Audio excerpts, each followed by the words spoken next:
152 নং আয়াত তিলাওয়াতের সৌভাগ্য হয়েছে। ইনশাআল্লাহুল আজিজ এই আয়াতসমূহের উপর সংক্ষিপ্ত আলোচনা পেশ হবে। আল্লাহ পাক সুবহানাহু ওয়া তাআলা ঈমানদার বান্দাদেরকে আল্লাহর রাস্তায় জিহাদ করার এবং যারা ধৈর্যের সাথে আল্লাহর উপর ভরসা রেখে আল্লাহর রাস্তায় জিহাদ করে তাদের ফাজাইল বিভিন্ন ফজিলত মর্যাদা আল্লাহ তাআলা বর্ণনা করেছেন এবং পূর্ববর্তী নবীগণ এবং নবীগণের আল্লাহওয়ালা যে সমস্ত উম্মতগণ ছিলেন, হাক্কানি রব্বানি আলেম উলামা, ইনারা যে আল্লাহর রাস্তায় জিহাদ করতে গিয়ে যতই কঠিন সমস্যার মুসিবতের সম্মুখীন হোক না কেন, ইনারা বিপদে বা সমস্যায় জর্জরিত হয়ে অবহেলা করেননি, দুর্বল হয়ে পড়েননি এবং জিহাদের মাঠ ছেড়ে পলায়ন করেননি, বরং ধৈর্যের সাথে মোকাবেলা করেছেন, জিহাদ চালিয়ে গিয়েছেন। এরা আল্লাহর ধৈর্যশীল প্রিয় বান্দা এবং তাদের সেই যুদ্ধের মাঠে ফরিয়াদ ছিল এটাই যে আল্লাহ আপনি আমাদের গুনাহগুলোকে ক্ষমা করুন, আমরা আমাদের বিষয়ের মধ্যে অতিরঞ্জিতা করে থাকলে সেগুলোকেও ক্ষমা করুন এবং আমাকে আমাদের কদমগুলাকে স্থির রাখুন, কাফেরদের উপর, কাফের দলের উপর আমাদেরকে বিজয় দান করুন, সাহায্য করুন। আল্লাহ বলছেন আল্লাহ তাদেরকে দুনিয়াতেও প্রতিদান দান করেছেন এবং আখিরাতের উত্তম প্রতিদান তাদেরকে নসিব করেছেন। এরা আল্লাহর প্রিয় মুহসিন বান্দা। এবার আল্লাহ পাক সুবহানাহু ওয়া তাআলা মুমিনদেরকে সতর্ক করছেন যে মুমিন কখনো যেন কাফির মুশরিক বেদিন যারা তাদের আনুগত্যে না আসে, তাদের কথাকে মান্য না করে, করলে কি ক্ষতি হবে সে সম্পর্কে আল্লাহ তাআলা বলছেন এবং মুমিনদের করণীয় কি সে সম্পর্কে বর্ণনা আসছে। আল্লাহ পাক সুবহানাহু ওয়া তাআলা ইরশাদ করছেন, ইয়া আইয়ুহাল্লাযীনা আমানু, হে ওই সমস্ত ব্যক্তিবর্গ যারা ঈমান এনেছো, ইন তুতিউল্লাযীনা কাফারু, যদি তোমরা কাফিরদের আনুগত্য করো, এদের কথা মান্য করো, ইউরুদ্দুকুম আলা আকাবিকুম, তখন তারা তোমাদেরকে তোমাদের পায়ের পিছনে ফিরিয়ে নিয়ে যাবে, অর্থাৎ তোমাদেরকেও বেদিন করে ছাড়বে, কাফির বানিয়ে ছাড়বে। ফাতানকালিবু খাসিরিন, তখন তোমরা ক্ষতিগ্রস্ত হয়ে প্রত্যাবর্তন করবে, তোমাদের পরিবর্তনটা ক্ষতির মাধ্যমে হবে।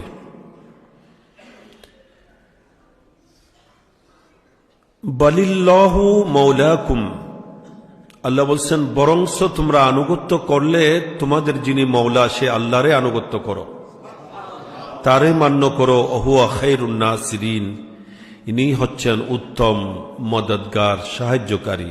সুবহানাল্লাহ।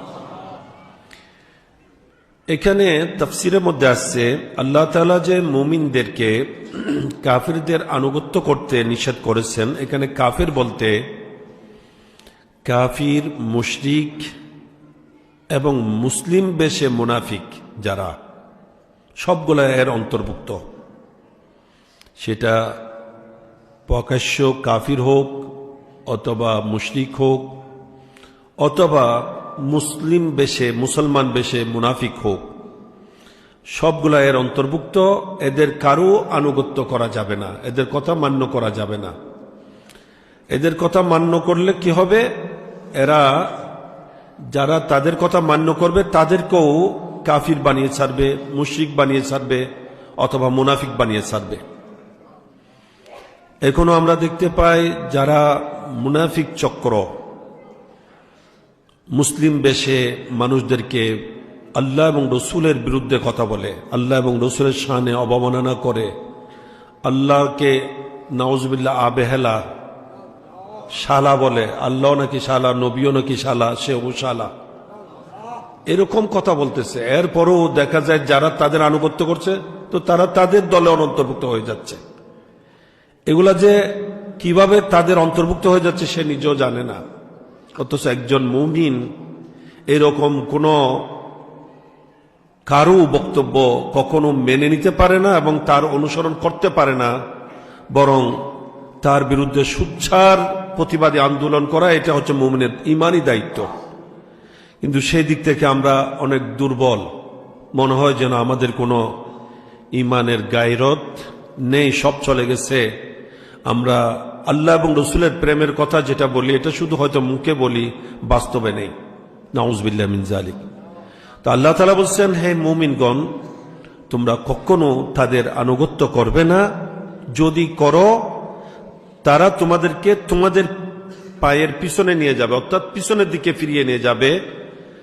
ফাতানকালিবু খাসিরিন, এই ফিরিয়ে নিয়ে যাওয়াতে তোমরা যখন ফিরে যাবে তো তোমাদের প্রত্যাবর্তন হবে, পরিবর্তন হবে, তবে পরিবর্তনটা হবে ক্ষতিগ্রস্তের সাথে, ক্ষতিগ্রস্ত হয়ে। অর্থাৎ তখন তোমরা লাভবান থাকবে না, উপকৃত হবে না, বরং ক্ষতিগ্রস্ত হবে।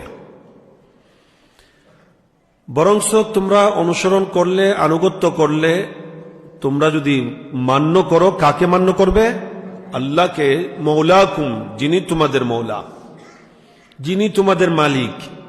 সে মালিক হাকিকি, মৌলাই হাকিকি একমাত্র আল্লাহরে আনুগত্য করো। ওয়া হুয়া খায়রুন নাসিরিন। সে আল্লাহর আনুগত্য যখন করবে আল্লাহ পাক তোমাদেরকে সাহায্য করবেন, কারণ সাহায্য করার মধ্যে আল্লাহ হচ্ছেন শ্রেষ্ঠ সাহায্যকারী।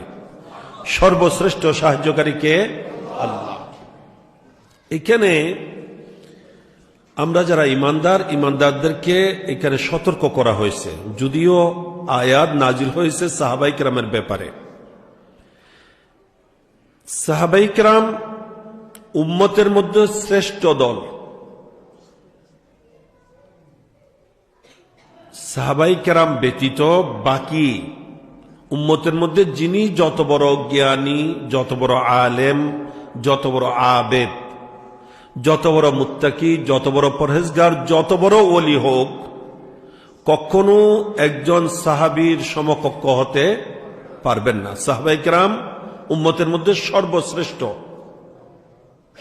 সেই সাহাবাই কেরাম, ইনাদেরকে আল্লাহ বলছেন তোমরা কাফিরদের আনুগত্য করবে না। তাহলে সাহাবাই কেরাম যদি এদের থেকে আশঙ্কামুক্ত নন, কাফির, মুশরিক, মুনাফিক থেকে আশঙ্কামুক্ত নন, নিরাপদ নন, এদেরকে আল্লাহ তাআলা সতর্ক করছেন, সেখানে আমাদের অবস্থা কি? এখানে তাফসীরের মধ্যে কথা এটাও আছে যে সৈয়দনা আদম আলাইহিস সালাম, আমাদের আদি পিতা হযরত সৈয়দনা আদম আলাইহিস সালাম, ইনি আল্লাহর নবী, নবীরা নিষ্পাপ। সে হযরত সৈয়দনা আদম আলাইহিস সালাম, যাকে আল্লাহ পাক সুবহানাহু ওয়া তাআলা নিজের কুদরতের হাতে সৃষ্টি করেছেন, যার মধ্যে আল্লাহ বলছেন আমি আমার রূহ দান করেছি, সে আদম আলাইহিস সালাম যিনি ছিলেন জান্নাতে। আদম আলাইহিস সালাম ইনি নবী। নবীরা হচ্ছেন সমস্ত সৃষ্টির মধ্যে প্রথম ক্যাটাগরির। সাহাবায়ে কেরাম বলছি উম্মতের মধ্যে, আর উম্মতের সমস্ত উম্মতের চেয়ে যারা শ্রেষ্ঠ ওনারা হচ্ছেন নবী। তাহলে সেই নবীগণের মধ্যে সৈয়দনা আদম আলাইহিস সালাম, ইনি জান্নাত যেটা নিরাপদ স্থান, সেই জান্নাতে অবস্থান করা খালি নেই, একজন আল্লাহর নবী, ইনিও ইবলিস শয়তানের ধোঁকার মধ্যে পড়ে গেছেন। ইবলিস শয়তান ওনাকে ধোঁকা দিয়েছেন কিনা? কোরআনে পাকে আছে, আল্লাহ তাআলা বলছেন ওনাকে ইবলিস ধোঁকা দিয়েছে। তাহলে জান্নাতের মতো জায়গায়, নিরাপদ স্থানে এবং একজন নবী হয়েও যদি ইবলিস থেকে নিরাপদ না হয়ে থাকেন, শয়তান থেকে উনি আশঙ্কা মুক্ত না হয়ে থাকেন, তাহলে সেখানে আমরা যারা দুর্বল, আমাদেরকে আল্লাহ তাআলা কোরআনে বলছেন আমি মানবকে দুর্বলভাবে সৃষ্টি করেছি।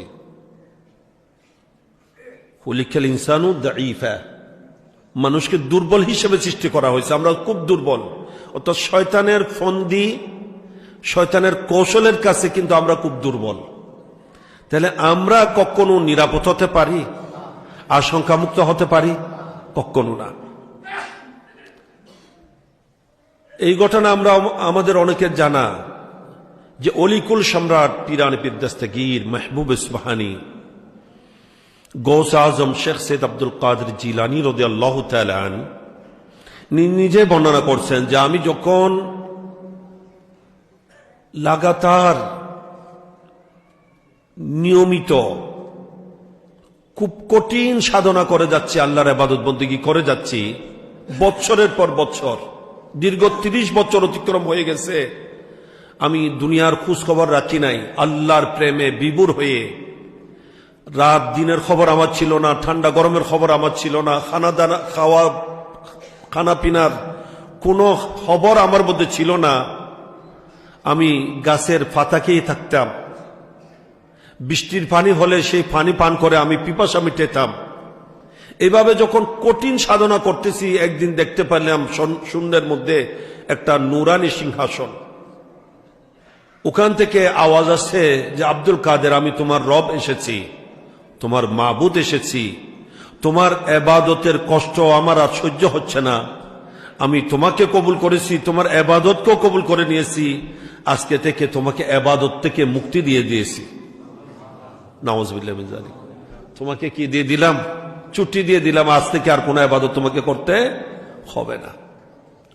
হুজুর গৌসে পাক রাদিয়াল্লাহু তাআলা বললেন, বলে আমি চিন্তা করলাম, কিরে আমি আল্লাহর বেশি প্রিয় না আল্লাহর হাবিব? আমি তো সেই নবীর একজন আদনা গোলাম, যে নবীর কদমে পাক আমি আমার কাঁধে ধার্য করে নিয়েছি, কাঁধে নিয়েছি মেরাজ রজনীতে। সেই নবীর ওয়াসিলায় আমি বেলায়েতের উঁচু মাকাম পেয়েছি। ইনি নিজেই বলছেন, নবিয়ুন হাশিমি মক্কি হিজাজি হুয়া জাদ্দি বিহি নীলতুল মাআলি, যে আমি সেই নবী যিনি হাশিমি বংশের, যিনি মক্কা নগরীতে মক্কি এবং যিনি হেজাজ নগরীর অধিবাসী, হুয়া জাদ্দি উনি আমার দাদা এবং নানা, বিহি নীলতুল মাআলি আমি আমার এই উঁচু মাকাম ওনার মাধ্যমে পেয়েছি।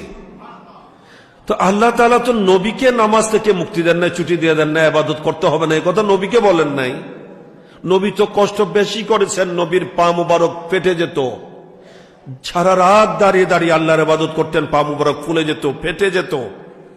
কিন্তু আল্লাহ নবীকে তো বলেন না যে নবী আপনি ইবাদত আর করতে হবে না, বরং সে নবীকে বলছেন, নবী উম্মত 5 ওয়াক্ত পড়লো, আপনাকে 6 ওয়াক্ত পড়তে হবে। নামাজ তাহাজ্জুদ আপনার জন্য ফরজ। তখন হুজুর গৌসে পাক বললেন, আমি বুঝতে পারলাম এটা কোন খুদা আসছে আমার কাছে। আমি তখন লা হাওলা ওয়ালা কুওয়াতা ইল্লা বিল্লাহর যখন অ্যাটম বোম ছুটলাম, তখন দেখা যায় সেই সিংহাসন জলে পুড়ে ছাই হয়ে গেছে। ও চিৎকার করে চলে যাচ্ছে এবং বলতেছে যাওয়ার সময়, আব্দুল কাদের, এইভাবে আমি কিন্তু অনেককেই বিভ্রান্ত করেছি, গুমরা করেছি, অনেকের বেলায়েতকে শেষ করে দিয়েছি, কিন্তু তোমার কাছে এসে ধরা খেয়ে গেছি, তোমাকে তোমার এলম বাঁচিয়েছে। হুজুর গৌসে পাক বললেন, আমি বললাম, দুষ্ট, তুমি আমাকে আরেকটা ধোঁকা দেওয়ার চেষ্টা করছো, আমাকে আমার এলম বাঁচানো, আমাকে আমার মুনিব বাঁচিয়েছেন। সুবহানাল্লাহ। তাহলে হুজুর গৌসে আজম জিলানী অলিকুল সম্রাট, উনি ওনার কাছেও শয়তান আসছে কিনা? জি আসছে। আমাদের বাবা হযরত সাইয়েদনা আদম আলাইহিস সালাম জান্নাতের নিরাপদ স্থানে থাকাকালীনও ওখানে শয়তানের দুকাতে শয়তান ওনাকে দুকা দিয়েছে কিনা? দিয়েছে। তাহলে আমরা কি শয়তান বা শয়তানের অনুসারী, শয়তানের যারা সেলা সান্ডু, যারা শয়তানের পক্ষে কাজ করছে, শয়তান তো আল্লাহ তাআলা বলছেন 2 ধরনের হয়ে থাকে। কয় ধরনের?